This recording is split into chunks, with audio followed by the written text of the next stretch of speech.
अस्सलाम वालेकुम नाजरीन, welcome to food menu with Ayesha. आज आपके साथ बहुत ही मज़ेदार से चाइनीज़ कबाब की रेसिपी शेयर कर रही हूँ। सर्दियाँ स्टार्ट हो चुकी हैं तो सर्दियों की सौगात तो चाइनीज़ कबाब इस मौसम के अंदर आप ज़रूर ट्राई करें। इसको आप बनाएं और बना के फ्रीज़ कर लें। बहुत ही इकोनॉमिकल डिश है, बहुत ईजीली बनने वाली। आप इसको बना के फ्रीज़ कर लें और महीनों खाएं। यहाँ पे मैंने तकरीबन 1 kg के बराबर आलू ले लिए हैं। आलूओं को मैंने कद्दूकश कर लिया है, यानी कि बॉईल करके मैंने इनको कद्दूकश कर लिया है और उसके अंदर बॉइल्ड की हुई श्रेडेड चिकन जो है इसके अंदर शामिल कर दें। तकरीबन 1 अदद छोटी सी गाजर है, उसको कद्दूकश कर लिया है और उसके अंदर साथ ही 1 अदद शिमला मिर्च भी उसको जूलियन कट के वो भी इसमें शामिल कर दें।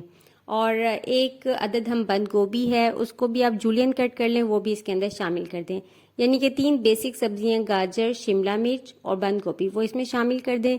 और स्पाइसेस में आप डालें कुटी हुई लाल मिर्च 1 टीस्पून, नमक डालेंगे 1 टीस्पून, साथ में ओरिगानो डालेंगे जिससे हमारा टेस्ट बहुत ही इन्हेंस हो जाएगा 1 टीस्पून। और सबसे इम्पोर्टेंट चीज़ 1 टेबल स्पून डालेंगे हम इसके अंदर काली मिर्च।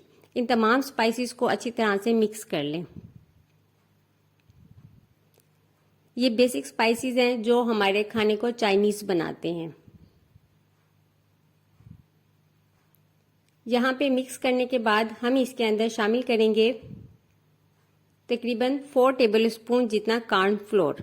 कॉर्न फ्लोर से हमारे जो आलू के अंदर जो मॉइस्चर होता है जिससे हमारे कबाब टूटते हैं, तो ये मॉइस्चर को अब्जॉर्ब कर लेता है और हमारे जो कबाब होते हैं इनको ये बहुत ही क्रिस्पी बनाता है। अगर आप बगैर कोटिंग के भी इसको तलते हैं तो ये ऊपर से क्रिस्पी क्रिस्पी हो जाते हैं। तो इसके अंदर थोड़ा सा आप हरा धनिया भी शामिल कर दें और उसके बाद इस तमाम मिक्सचर को अच्छी तरह से मिक्स कर लें ताकि तमाम मिसाले आलूओं के मिक्सचर के साथ अच्छे से यकजान हो जाएं। तो ये हमारा मिक्सचर यहाँ पे बिल्कुल रेडी हो चुका है। अब हम इसके कबाब बनाएंगे। तो कबाब बनाने के लिए आप हाथों को ग्रीस कर लें या इसको अच्छे से वॉश कर लें। लेकिन अगर आप थोड़े से हाथों को ग्रीस कर लेते हैं तो आलू जो है वो बहुत अच्छी तरीके से कबाबों की उसकी अच्छी शेप आ जाती है और वो हाथ से बिल्कुल भी नहीं चिपकते। तो आप किसी भी जो आपको पसंद हो आप शेप बना सकते हैं, लेकिन यहाँ पे मैंने आलू के गोल कबाब बनाए हैं। तो इस तरह ये सारे के सारे कबाब आप बना के ट्रे में रख लें। ये देखें, थोड़े से 1 किलो के हिसाब से इतने सारे हमारे तकरीबन 10 से 15 कबाब जो हैं वो रेडी हो चुके हैं। अब हम इन कबाबों को थोड़ा सा फ्रीज कर देंगे ताकि ये थोड़े से हार्ड हो जाएं।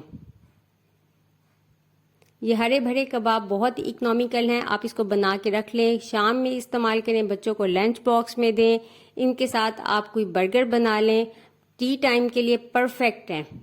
तो इसकी कोटिंग के लिए 1 अदद अंडे के अंदर आप थोड़ी सी काली मिर्च डालें, थोड़ा सा नमक डालें और थोड़ा सा दूध डालें। दूध डालने से ये होता है कि इसकी क्वांटिटी जो है वो थोड़ी सी बढ़ जाती है और जब हम अंडे को कोट करते हैं तो वो अच्छे से कोट भी हो जाता है, यानी कि अच्छा थोड़ा सा वाइट कलर आ जाता है। तो यहाँ पे अंडे को अच्छी तरह से फेंट लें। तो सबसे पहले हम कबाब को जो है मैदे के साथ कोट करेंगे, फिर अंडे में और फिर ब्रेड क्रम्स के साथ।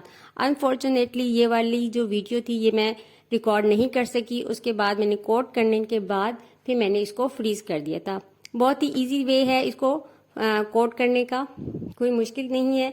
इसके बाद फ्रीज करने के बाद मैंने इसको खेल लिया है और किसी भी शॉपिंग बैग के अंदर जिसके ऊपर जिप लॉक हो या जिप लगी हुई हो, यानी कि एयर टाइट हो, तो उसके अंदर आप इस तरह डाल लें और फ्रीज कर लें। तो ये मज़ेदार से चाइनीज़ कबाब हमारे बिल्कुल रेडी हैं। आप इस रेसिपी को ज़रूर ट्राई करें। अगर आप मेरे चैनल पे न्यू हैं तो चैनल को सब्सक्राइब कर लें और मुझे कमेंट करें कि आपको ये रेसिपी कैसी लगी। इन कबाबों को आप फ्रीज करके जब चाहें आप इसको बस हल्की आंच के ऊपर फ्राई कर लें, तकरीबन 5